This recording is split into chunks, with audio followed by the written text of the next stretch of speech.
अस्सलामु अलैकुम वरहमतुल्लाहि वबरकातुह।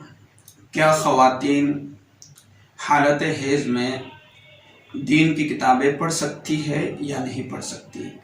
यानी औरतें अपने हालत हैज़ में यानी अपने अय्याम मखसूसा में दीनी किताबें पढ़ सकती है या नहीं पढ़ सकती।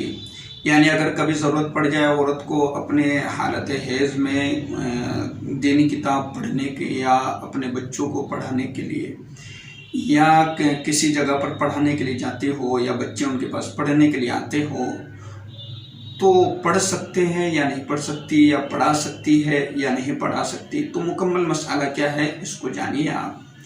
तो इससे पहले मैं आपसे दरख्वास्त करूंगा कि अगर आप चैनल पर नए हैं तो आप चैनल को सब्सक्राइब ज़रूर कर लें ताकि हर नया आने वाला मसला आप तक पहुंचता रहे।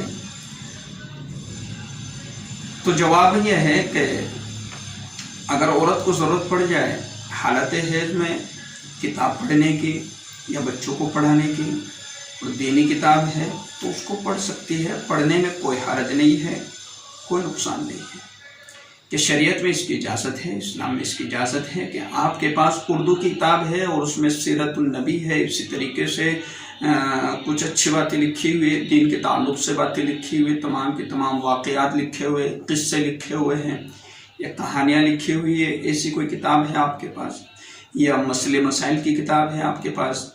मिसाल के तौर पर तालीमुल इस्लाम आप पढ़ना चाहती हैं तो आप हालत हैज़ में पढ़ सकते हैं, अपने अय्याम मखसूसा में पढ़ सकती है।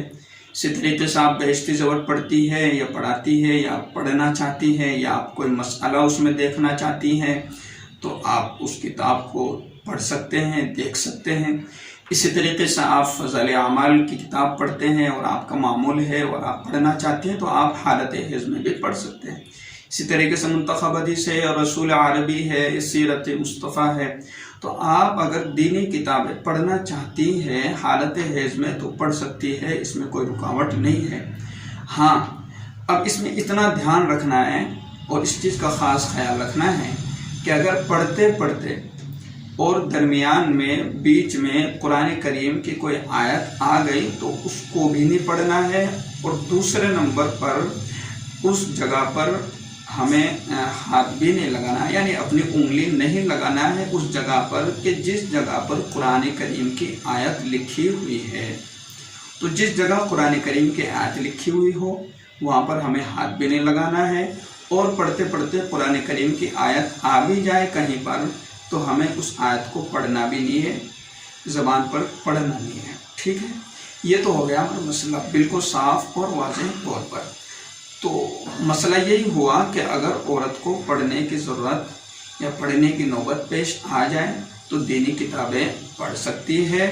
नंबर 2, अगर कुरान की कोई आयत बीच में दरमियान में आ जाए तो उस आयत को पढ़ना भी नहीं है और उस आयत को हाथ भी नहीं लगाना है।